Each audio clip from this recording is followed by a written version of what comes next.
तो सभी लोग ध्यान से देखेंगे। लिखा है, पहला न्यूमेरिकल हमारे सामने लिखा हुआ है,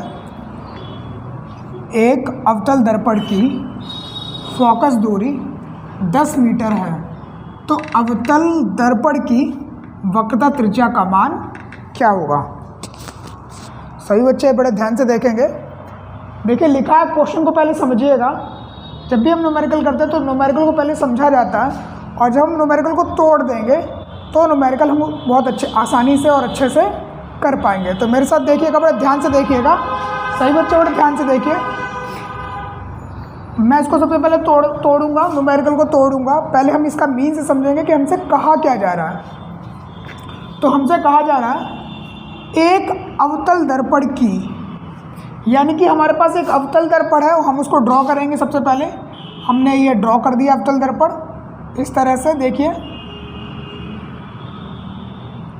ये हमारे पास हो गया एक अवतल दर्पण, जिसको हम किताबों में इस प्रकार से बनाते हैं। तो बोला जा रहा है एक अवतल दर्पण की फोकस दूरी 10 मीटर है, तो इसकी जो फोकस दूरी है वो 10 मीटर है। सबसे पहले बच्चों देखो, हमने अवतल दर्पण को देखा, अब हम इस बने हुए अवतल दर्पण की फोकस दूरी देखेंगे। सॉरी, क्षमा चाहूँगा, ये दरअसल इस तरह से रहेगा, माफ़ी चाहता हूँ। तो ये हमारे पास अवतल दर्पण हो गया, और ये इसका पोल हो गया मध्य बिंदु को, और एक सीधी सीधी रेखा खींचेंगे। इधर मान लिया हमने वक्रता केंद्र, और ये मान लिया इसका फोकस।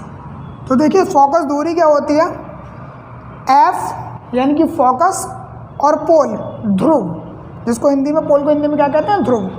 तो पोल और फोकस के बीच की दूरी को, पोल और फोकस के बीच की दूरी क्या कहलाती है, फोकस दूरी कहलाती है, जिसको हम लोग स्मॉल f से रिप्रेजेंट करते हैं, स्मॉल f से प्रदर्शित करते हैं। देखिए बेटा, पोल और f के बीच की दूरी को क्या बोलते हैं, फोकस दूरी, जिसकी वैल्यू हमें दे रखी है, जिसका मान दे रखा है 10 मीटर,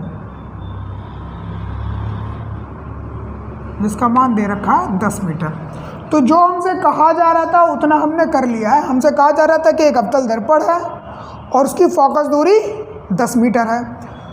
आगे वो बोलते हैं हमसे, तो अवतल दर्पण की वक्रता त्रिज्या का मान क्या होगा। वक्रता त्रिज्या का मान हमें निकालना है।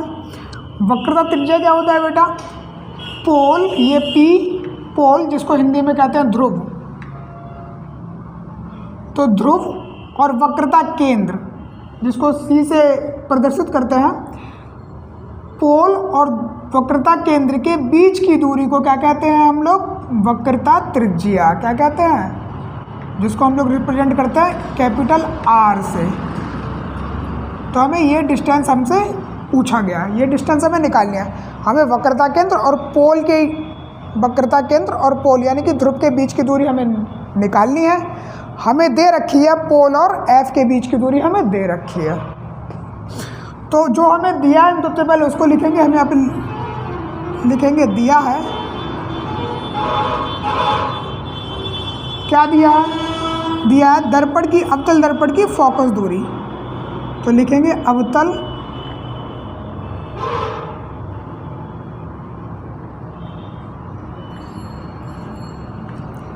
दर्पण की फोकस दूरी,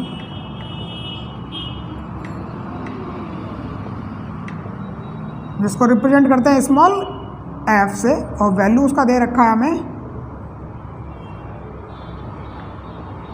10 मीटर। और हमसे पूछा क्या जा रहा है, तो हमसे पूछा जा रहा है वक्रता त्रिज्या। हमसे पूछा जा रहा है दर्पण की वक्रता त्रिज्या।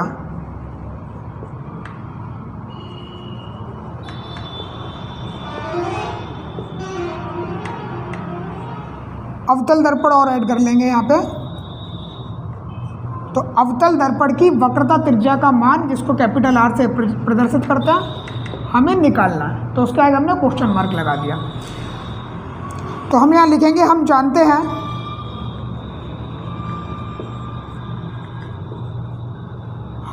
हैं फोकस दूरी बराबर R/, 2 फार्मूला हो रखा है। आप साइड से देखिएगा, हमारे पास फोकस दूरी का फार्मूला यहाँ पे दे रखा है। देखिए बच्चों, होता है क्या, जब भी हम दर्पण से संबंधित न्यूमेरिकल करते हैं तो दर्पण से संबंधित न्यूमेरिकल में एक फार्मूला हमें ये 1/f बराबर 1/u प्लस 1/v इस्तेमाल करना होता है। दर्पण की फोकस दूरी निकालने के लिए हमें ये वाला f बराबर r/2 फार्मूला यूज़ करना पड़ता है। और इसका रेखीय आवर्धन निकालने के लिए हमें m बराबर h' बराबर -v/u वाला फार्मूला अप्लाई करना होता है। तो हमें f, u या v की वैल्यू तो नहीं निकालनी थी, हमें वैल्यू निकालनी थी किसकी, r की, यानी कि वक्रता त्रिज्या की वैल्यू निकालनी है। तो हम किस फार्मूले का इस्तेमाल करेंगे, हम फोकस दूरी वाले फार्मूले का इस्तेमाल करेंगे। तो हमने लिख दिया, हम जानते हैं f बराबर r/2। अब हम यहाँ पे वैल्यू पुट करेंगे, हमें वैल्यू निकालनी है r की। हमें वैल्यू किसकी निकालनी है, r की। तो r की वैल्यू निकालने के लिए हमारे पास फोकस दूरी होनी चाहिए। तो फोकस दूरी पहले से ही हमारे न्यूमेरिकल में दे रखी थी। तो हम क्या करेंगे, r की वैल्यू निकालने के लिए r को एक साइड भेजेंगे तो r बराबर हो जाएगा, r को एक साइड भेजेंगे तो r बराबर हो जाएगा f/2। तो r बराबर हो जाएगा, f की वैल्यू लगा देंगे 10 और मल्टीप्लाई में आ जाएगा 2, तो 10 दूनी 20 मीटर। ये आ गया आपका वक्रता त्रिज्या r की वैल्यू, और यही हमसे पूछा गया था। तो बहुत इजी था दोस्तों, बहुत आसान था। हमने केवल इस फार्मूले का इस्तेमाल किया, फोकस दूरी वाले फार्मूले का इस्तेमाल किया, और फोकस दूरी से हमने वक्रता त्रिज्या यानी कि r की वैल्यू निकाल ली, और ये हमारा न्यूमेरिकल हो गया।